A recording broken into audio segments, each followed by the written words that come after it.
আজি আমাৰ ঘৰলৈ খনিকৰ পুথিভাগ আহি আছে। এমাহ মানৰ আগত মই দেখুৱাইছিলোঁ গুৱাহাটীলৈ যাওঁতে, আৰু এতিয়া গুৱাহাটীৰ পৰা দেৰগাঁৱলৈ যাব তেওঁলোক, খনিকৰ গাঁৱলৈ। আৰু এতিয়া যোৱাৰ সময়ত আমাৰ ঘৰত সোমাই যাব আজি। এয়া পাৰ্চি আজি চাদৰ মেখেলা পিন্ধি লৈছে। আজি আশীৰ্বাদ দিয়ক, আমি আজি সকামটো ভাল হয়। চাহ উতলি আছে আৰু উজনিৰ পিনে কাঁহৰ বাটিত এনেকে চাহ দিব লাগিব, আৰু তাৰ কাৰণে ৰেডি কৰি থকা হৈছে। এয়া মায়ে পিঠা বনালে, চুমে লাড়ু আৰু এয়া যোৰহাটৰ পৰা মায়ে ধূপ পিঠা বনাই লৈ আহিছে, তেল পিঠা। সকলো ৰেডি হৈ গ'ল। আৰু ঘৰত কিবা এটা পাতিলে মানে ঘৰত বনোৱা বস্তুখিনি দি ভকতক ভালো লাগে। আৰু আমাৰ চুম পুৰা ব্যস্ত এতিয়া চাহ বনোৱাত।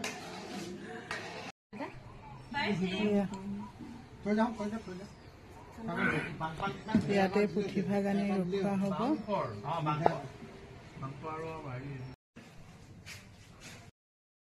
মা আহি পালেহি, মায়ে পিঠা বনাই আনিছে। তেলৰ পিঠাখিনি বনাই আনিছে। মানসি চাদৰ মেখেলা পিন্ধি লৈছে, পুৰা কামত লাগি গৈছে ন। আৰু এইপিনে ভকতৰ কাৰণে চাউল মুঠি বহোৱা হৈছে। জেঠাইহঁত, বৌ আৰু ইয়াৰ ডাঙৰ জেঠাই সকলো আহিছে। কেনেকুৱা হৈছে পিঠা? বঢ়িয়া হৈছে। এয়া পুথিভাগ গুৱাহাটীৰ পৰা আহি পালেহি সন্ধিয়াৰ সময়তে, আৰু দেউতাই এতিয়া মূৰত লৈ আহিব পুথিভাগ আদৰি ঘৰৰ অভিমুখে। আন্ধাৰ হৈ আছে কাৰণে ধৰিব পৰা নাই।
সন্ধ্যাকালৰ জাগৃত পুথিভাগ তেখেতসকলৰ ভকতি আছিলে, কিন্তু পুথিয়াগমন হ'ল। জাগৃত পুথি সন্তুষ্ট হওক, তেওঁসকলৰ ককাই ভাই মিত্ৰ যি জমাই নাতি নতুন বংশ পৰিয়ালৰ গাঁওবাসী ৰাইজৰ উৎসৱ কাৰ্য সিদ্ধি কৰি খনিকৰ পুথি মহিমা প্ৰকাশ কৰি গুৰু দেউ নাম ভকতক চাৰি বস্তু প্ৰসন্ন হয়। কিবা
ইয়াতে সকলো ভকত আহি চাকি বন্তি জ্বলাইছে ঘৰখনৰ মংগলৰ কাৰণে আৰু বহুতে নিজৰ মনোকামনা বিচাৰি আৰু সকলো মনোকামনা পূৰণ হয় বুলি এটা লোকবিশ্বাস আছে আৰু ভগৱানক যদি আপুনি অন্তৰৰ পৰা বিচৰা যায় সকলোখিনি পোৱা যায় বুলি মোৰ বিশ্বাস আৰু মই সেইখিনি পাইছো বাৰু অলৰেডি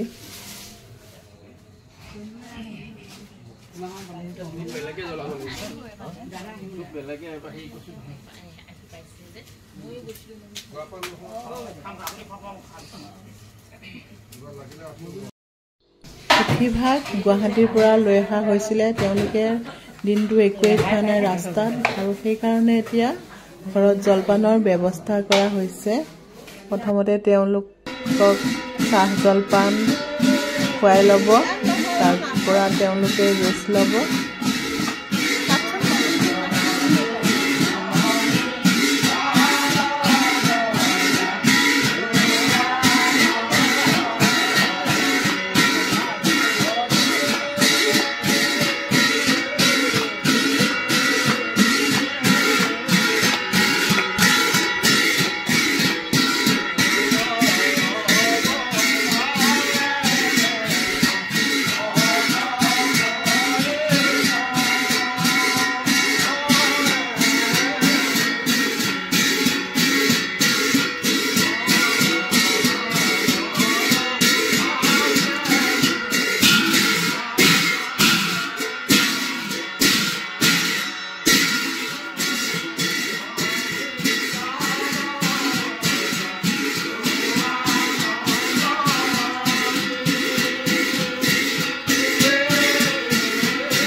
পুথিভাগ গোৱা শেষ হোৱাৰ পিছতে ইয়াত প্ৰসাদৰ ব্যৱস্থাও কৰিছিলে তাৰ পিছত চলমুঠিৰ ব্যৱস্থা কৰিছে